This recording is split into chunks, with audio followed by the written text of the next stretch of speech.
Hey y'all, and welcome to this week's episode of AfroPicks. It's 2018.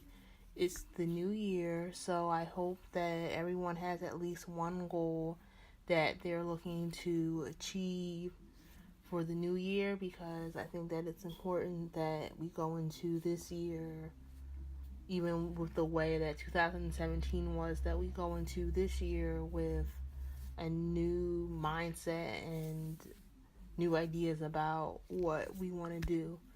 So the stories this week are very complex. There are a lot of layers, a lot of stakeholders in each of the stories.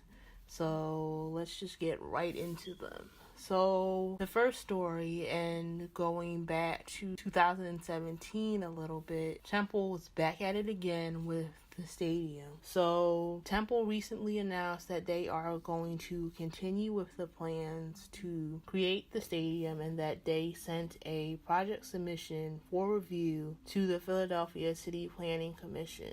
President Englert says that the stadium, which is also no longer a stadium, is going to be a multi-purpose space and a retail space. It's supposed to hold about 35,000 seats. There are two sides to this story. There's the university, who wants the stadium to improve morale for the football players and the increasing popularity of the football players. And then the other side are the North Philadelphia residents, who rightfully so don't want a stadium in their neighborhood. The reason why I think it's important to have the football games at the link is because the link is a part of 2 or 3 other sporting complexes. There are people in that area designed to clean up and to deal with people who get rowdy and things of that nature. The stadium's going to be in the middle of North Philly, in the middle of a neighborhood, a working neighborhood where people live. It's not like where the link is. It's not like how it is in South Philly. Like, it's an area dedicated to sporting events. It's not near any immediate houses. It's in its own section. But the stadium that Temple wants, is going to be in the middle of a neighborhood. So that means that there has to be more people cleaning up, and people already don't clean up living in the houses in the neighborhood in the first place. And then you have to have more patrols, and those patrols aren't going to be for the people in the neighborhood. It's going to be for Temple students and the people that go to the game. So I think that having the stadium isn't going to be beneficial to any party, because if the stadium isn't used in the way that the university sees that it's going to be used, then that would have been a waste of $130 million, which that's how much the whole project itself costs. And I think that it would be a detriment to a neighborhood in North Philadelphia who more than likely not able to go to the games or see the games. And I think that as a university, we need to reevaluate the importance of things like stadiums, and possibly build more community centers for people in those communities, because the people predominantly in those communities are Black. So we need to have more spaces for those people in those communities versus having stadium.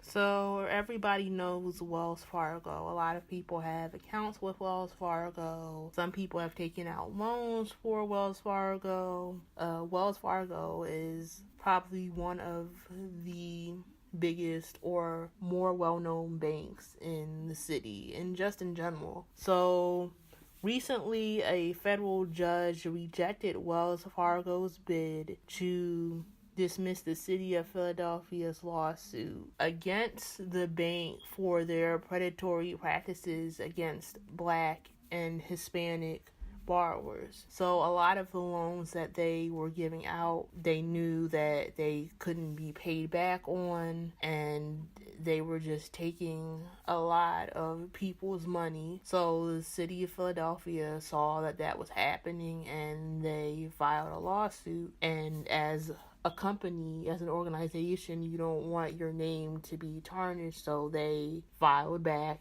to try and get it dismissed, and it didn't happen. So, according to a Reuters report, U.S. District Judge Anita Brody said the city may pursue claims that the bank's alleged reverse redlining violated the Federal Fair Housing Act. So redlining is when you have a city and there are different sections in the city. Like Philadelphia, like there's North Philadelphia, South Philadelphia, West, Southwest, different areas in the city. So they're drawn out on a map. So this certain area on a map is considered this section, and this certain area is considered that section. So when you're redlining, it also has to do a lot with congressional districts, places where people are voting. So how many votes can a certain politician get in this certain area and in that certain area. So redlining is a racist practice that has been used for a very long time as far as isolating black people and other people of color away from white communities. So a lot of the redlining in the city targeted people who were concentrated in a specific area that they knew couldn't afford to pay back the loans, so that those people would always be indebted to them. So it was kind of a monetary, I don't want to say a monetary slavery, but essentially that's what it was. Like, you're always in debt. Like, think of your student loans. Like, you're always in, like, just imagine, like, you're always in debt. You were never able to pay back your student loans. You're always in debt. So essentially that's what was happening, and Wells Fargo tried to get the court case dismissed, and they couldn't do that. So I'm really happy that the city saw that issue and took forth on solving the issue and not letting Wells Fargo get away with those practices, because like I said before, redlining is a very big deal.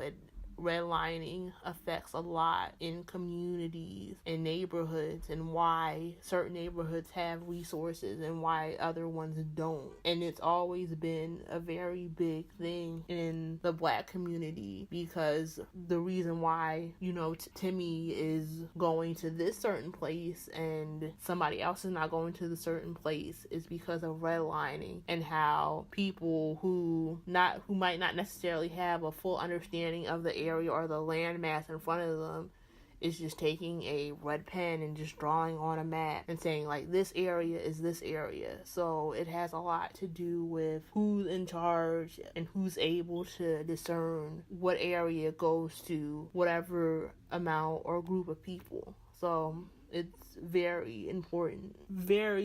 I emphasize that a lot. Redlining is very important. You can read more about it through Google and other websites. But redlining is very important to know and understand. The last story that I have has to do with Mumia Abu Jamal. So if you don't know who Mumia Abu Jamal in the early 1980s was a journalist. He was a radio personality. A lot of people in the black community knew who he was at that time. So he knew people in the Black Panthers, but he himself was never a Black Panther. And if you read a lot of news reports, a lot of people claim that he was a Black Panther. He was never a Black Panther. He just knew people that were in the organization. And I feel that a lot of that has kind of clouded people's judgment of him and his case. But what happened was, he was out one night and he was charged with the murder of a police officer, and it's been a good 30 plus year battle of him being on death row and him claiming his innocence, and different evidence coming out saying that he wasn't there, he wasn't the shooter, it was somebody else, and a lot of other images. Somebody that I would recommend going to find out more about Mumia Abu Jamal is probably Professor Lynn Washington, because he's done a lot of work regarding that case. So if you want a Temple Connect to find more about that, besides just reading it online, I would definitely go to him and ask about it. So what's happening now is that the state court is continuing to file his appeal for him possibly getting a new trial.